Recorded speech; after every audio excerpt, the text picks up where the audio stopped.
Pertumbuhan Indonesia kendaraan terminal sangat besar sejalan dengan prospektifnya bisnis perseroan. Dan langsung saja kita akan bahas kinerja serta prospek bisnis PT Indonesia Kendaraan Terminal Tbk bersama Direktur Utama Indonesia Kendaraan Terminal Rio Theodor Natalianto Lasi. Selamat pagi Pak Rio.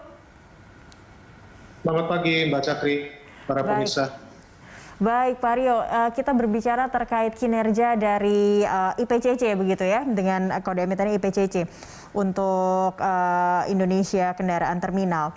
Kalau berbicara soal kinerja, kalau kita lihat semester 1 ini sudah sesuai target dan ada optimisme dari perseroan di semester 2 targetnya akan kembali terpenuhi. Tapi secara gambaran umum kinerja seperti apa yang sudah berhasil diraih oleh perseroan sejauh ini?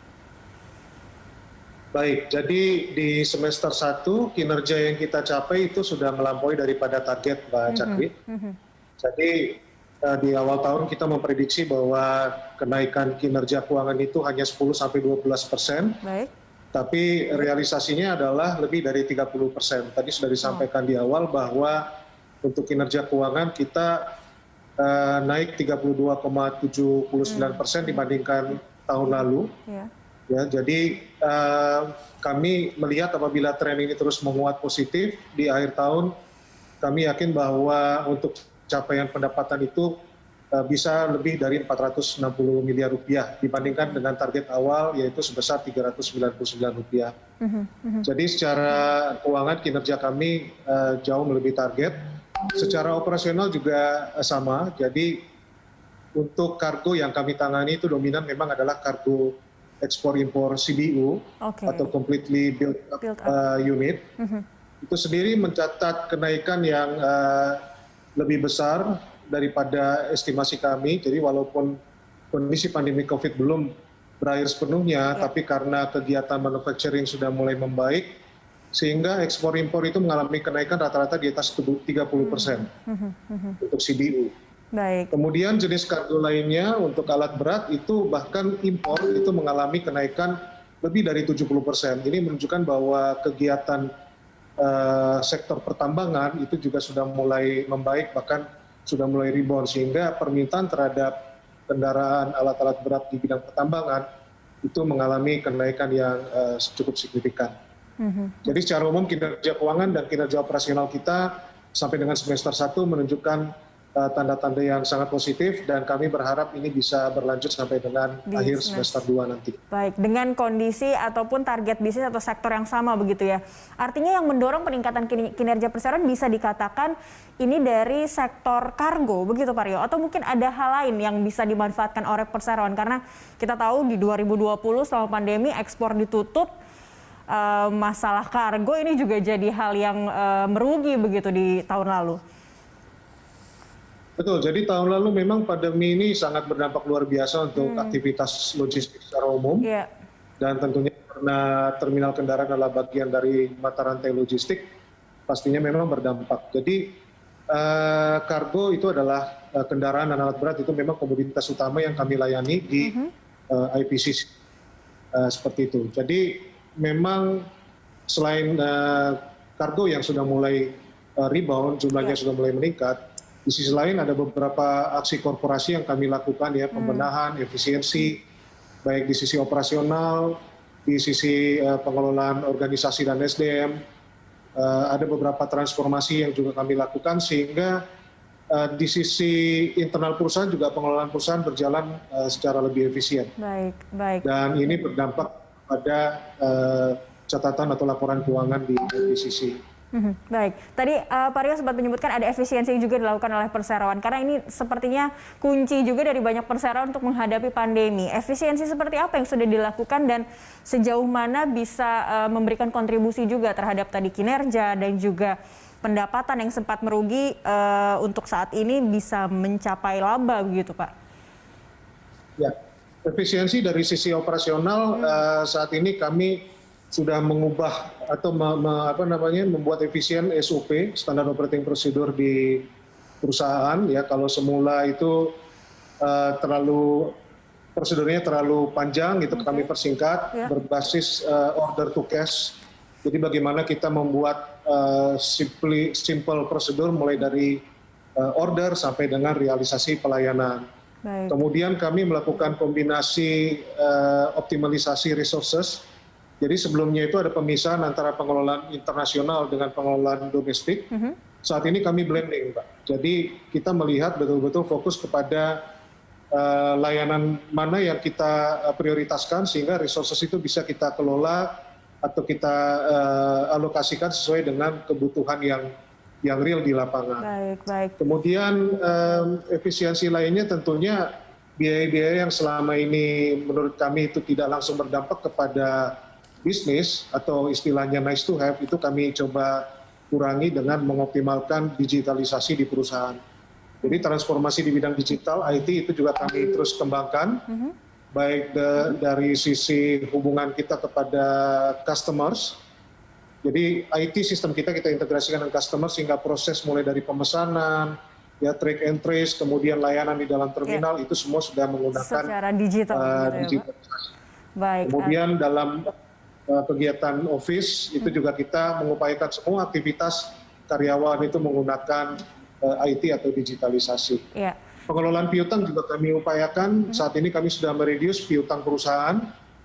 Ya, jadi dengan pola pembayaran yang lebih sesuai, yang lebih tepat, pola penagihan lebih sesuai, ya sehingga piutang kami tekan dan posisi cash kami bisa lebih stabil, lebih besar lagi saat ini. Ya, itu kunci dari efisiensi begitu ya, membuat perseroan tetap sustain dan juga bisa menekan jumlah piutang yang harus dikeluarkan oleh perusahaan. Baik, di segmen berikutnya kita akan bahas seperti apa prospek atau sejauh mana progres dari merger antara IPCC dan juga dengan Pelindo 1, 2, 3, dan 4. Di segmen berikutnya pemirsa, Dialog Corporate Action akan kembali sesaat lagi. PT Indonesia Kendaraan Terminal Tbk telah menjadi salah satu emiten yang menarik bagi investor di pasar saham. Rekan Rolando Sambuaga akan menyampaikan berbagai informasinya untuk Anda. Ando, silakan.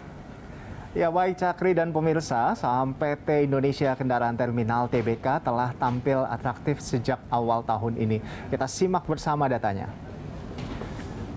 Ya, PT Indonesia Kendaraan Terminal Tbk dengan kode emiten IPCC melakukan pencatatan perdana di Bursa Efek Indonesia waktu itu pada 9 Juli 2018 di papan utama dengan bidang usaha bongkar muat barang dari dan ke kapal, cargo dooring, receiving, delivery, and stevedoring. Kita lihat di sektor infrastruktur dengan subsektor infrastruktur transportasi, industri operator infrastruktur transportasi dengan subindustri operator pelabuhan. Dan selanjutnya, kita lihat siapa saja pemegang saham dari IPCC.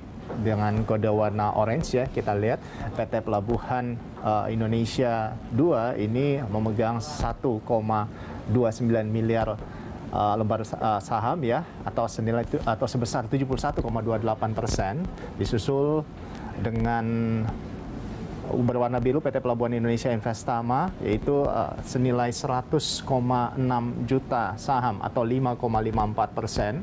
Lalu kita lihat dengan kode warna merah, ini PT Multi Terminal Indonesia sebesar 13 juta saham atau 0,72%. Dan selanjutnya untuk karyawan atau program SA itu 0,01% atau 199.000, dan sisanya dipegang oleh masyarakat sebesar 22,45% atau 408,2 juta lembar saham. Dan berikutnya pemirsa, kita lihat bersama seperti apa pergerakan nilai saham IPCC. Pada awal tahun 2021, 4 Juni dibuka di level Rp545 per lembar saham, namun kemudian melejit ke angka tertinggi di tahun ini, yaitu pada 18 Januari di Rp785 per lembar saham, namun kemudian turun sampai pada 14 Juni, dan kita ketahui juga saat itu adalah lonjakan COVID sedang tinggi-tingginya pada saat itu. Nah, ini merosot cukup dalam, ini level terendahnya yaitu di level Rp496 per lembar saham, namun kemudian berhasil bangkit lagi pada 9 Agustus, kita lihat berada di posisi Rp675 per lembar saham, dan pada perdagangan kemarin ini turun kembali, turun lagi ya pemirsa, kita lihat berada di level Rp550 per lembar saham. Ya, demikian Cakri, kembali ke Anda. Baik, terima kasih Ando untuk informasinya terkait saham dari IPCC. Kembali bersama Pak Rio. Pak Rio, kalau kita lihat pergerakan sahamnya di luar dari mekanisme pasar, apa tanggapan Anda, respon Anda melihat pergerakan saham dari IPCC? Ini kemarin di 550 begitu, sebenarnya lebih tinggi juga ya dari awal tahun 545 meskipun sempat ada penurunan yang tajam di Juni-Juli begitu Pak. Ya, ada beberapa hal sebenarnya yang mempengaruhi terhadap harga saham IPCC. Baik. Yang pertama tentunya adanya pertambahan pangsa pasar kita. Jadi di awal tahun kita sudah menambah satu lagi prime customer kita, car maker, ya. Jadi kita menandatangani kontrak dengan Hyundai, ya. Jadi ada 2 kontrak dengan Hyundai car maker logistik dan juga Hyundai Glovis sebagai shipping lines-nya.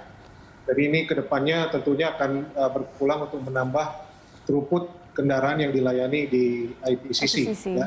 Baik. Kemudian hal yang kedua tentunya positif dengan adanya merger Pelindo. Jadi Pelindo 1, 2, 3 per 1 Oktober kemarin sudah efektif bergabung ya menjadi satu. Jadi PT Pelabuhan Indonesia 2 itu menjadi serving entity. Jadi Pelindo 1, 3, dan 4 bergabung ke Pelindo 2 menjadi PT Pelabuhan Indonesia. Dan ini membuat sentimen positif bagi para pemegang saham sehingga sempat mendongkrak nilai saham dari IPCC. Jadi 2 hal itu yang kami menjadi sentimen pergerakan saham IPCC begitu ya Pak Rio ya. Nah, tadi Anda sudah menyinggung merger Pelindo 1, 2, 3, 4 yang dilakukan oleh IPCC terhadap Pelindo begitu. Strategi perseroan sendiri seperti apa untuk menghadapi merger ini Pak? Apa hal yang ingin dikembangkan bersama Pelindo nantinya? Ya, pastinya dengan merger ini akan membuat sinergi yang sangat positif ya. Karena kalau tadinya itu dipisahkan berdasarkan regional, saat ini dipisahkan berdasarkan fokus daripada pelayanan atau penanganan kargo gitu. Baik. Dan harapannya dengan menjadi satu, standarisasi akan terjadi. Jadi tidak ada lagi disparitas layanan antara satu terminal dengan terminal yang lainnya. Nah, untuk IPCC sendiri saat ini kami sudah beroperasi di 4 wilayah sebenarnya existing, yaitu di Tanjung Priok sebagai pusat, kemudian di Lampung, di Kalimantan Barat, kemudian ada juga di Gresik, terminal di Gresik.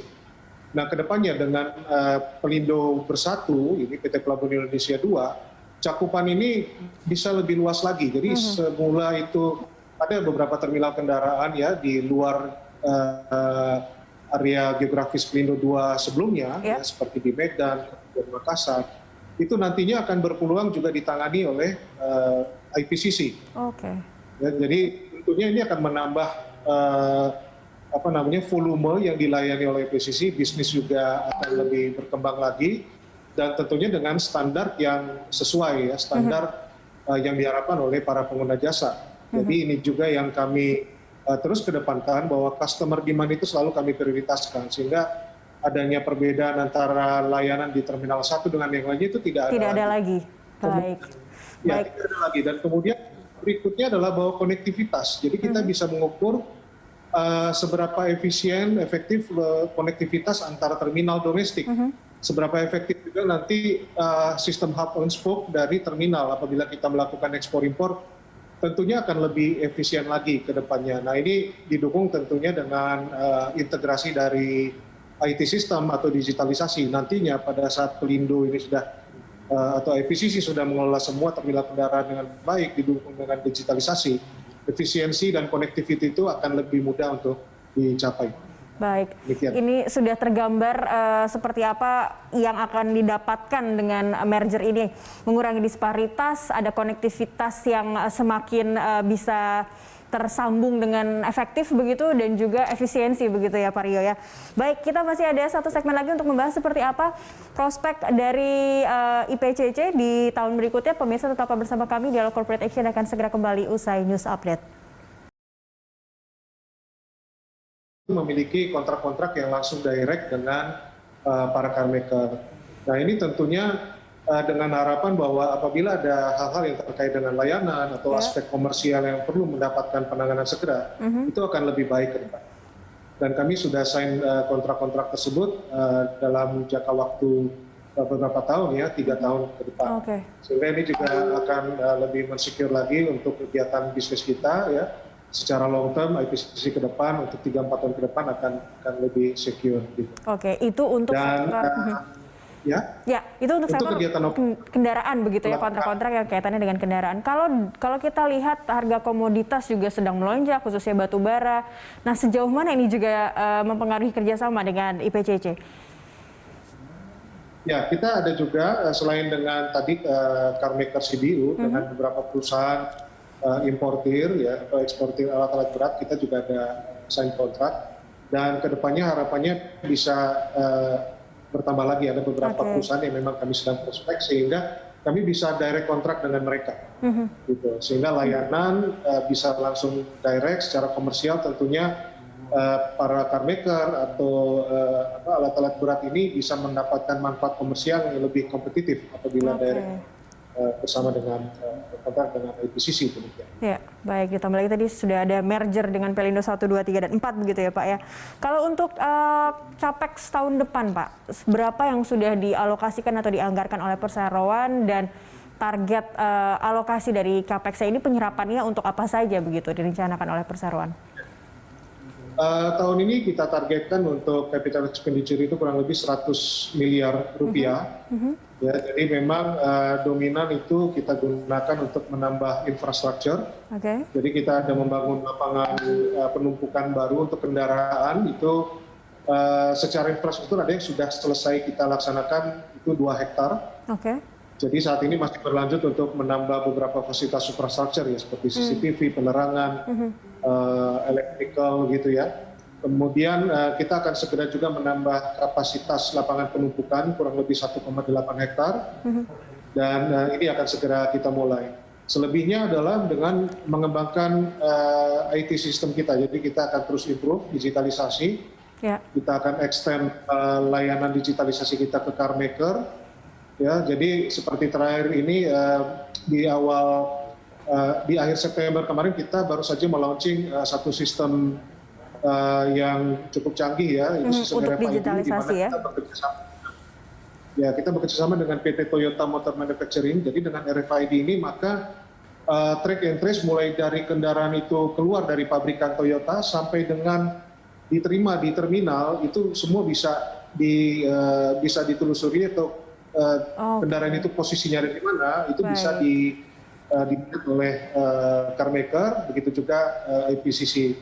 Jadi yang semula itu masih istilahnya itu kita menggunakan scanner, saat ini sudah tidak perlu lagi, sehingga kendaraan jadi pada saat dikirim menuju ke terminal, kami juga sudah menerapkan auto gate, sehingga kendaraan itu sudah langsung dengan RFID sudah bisa langsung tercapture jenis ya, nomor kendaraan ya. Dan data yang di-capture dengan RFID ini di AutoGate itu langsung terkoneksi dengan bea cukai. Ya, apabila ekspor impor, sistem dari car maker, IKT, dan bea cukai itu semua sudah terkoneksi dengan baik. Dan ini yang akan terus kita kembangkan. Jadi kalau kita sudah membangun kerjasama ini dengan Toyota, ke depan kita berharap bahwa produsen kendaraan yang lain juga bisa ikut memanfaatkan teknologi ini. Dan ke depan kita akan extend sehingga harapannya adalah apabila kendaraan itu diekspor, maka sampai di negara tujuan atau konsumen itu pun bisa kita tahu positioning secara real. Baik, ini bentuk konkret dari konektivitas dan juga efisiensi yang akan dilakukan oleh IPCC dengan digitalisasi perseroan yang dilakukan oleh perseroan begitu ya Pak Rio ya. Baik, terakhir Pak Rio mungkin singkat saja, apa yang bisa Anda sampaikan kepada para investor atau pelaku pasar untuk melihat IPCC ini masih sangat prospektif begitu untuk disasar oleh investor? Ya, artinya bagi IPCC ke depan peluang akan semakin terbuka lebar untuk melaksanakan ekspansi, transformasi, dan juga peningkatan kinerja baik di sisi keuangan dan operasional. Ya, jadi kalau ekspansi jelas bahwa dengan adanya Pelindo, ya, PT Pelabuhan Indonesia yang merger dari 1, 2, 3, 4, ini maka area operasional IPCC akan semakin luas dari Sabang sampai Merauke. Dan ini nanti akan terkoneksi dengan baik secara konektivitas secara fisik ya ataupun secara IT. Dari sisi kinerja keuangan tentunya ada beberapa skema kerjasama yang akan kita perbarui sehingga catatan keuangan kita akan menunjukkan kinerja yang lebih baik tahun depan. Dan hingga sampai saat ini sudah pasti bahwa posisi IPCC revenue tumbuh 30%. dan sudah menghasilkan laba. Harapannya semester 2 tentunya akan jauh lebih baik, dan ini akan merupakan suatu peluang yang sangat besar bagi FPC untuk bisa memberikan dividen bagi para pemegang saham. Iya. Ya, jadi untuk kontrak-kontrak dengan para carmaker, dengan alat berat, dengan semakin membaiknya kondisi perekonomian nasional, ya tentunya ke depan kami akan sangat optimis bahwa kinerja perusahaan secara keuangan akan memberikan hasil yang lebih baik lagi. Baik. Mungkin itu. Ya, baik. Terima kasih untuk waktu dan kesempatannya di Corporate Action. Pak Rio Theodor Natalianto Lase, Direktur Utama Indonesia Kendaraan Terminal telah bergabung bersama kami. Salam sehat selalu, Pak.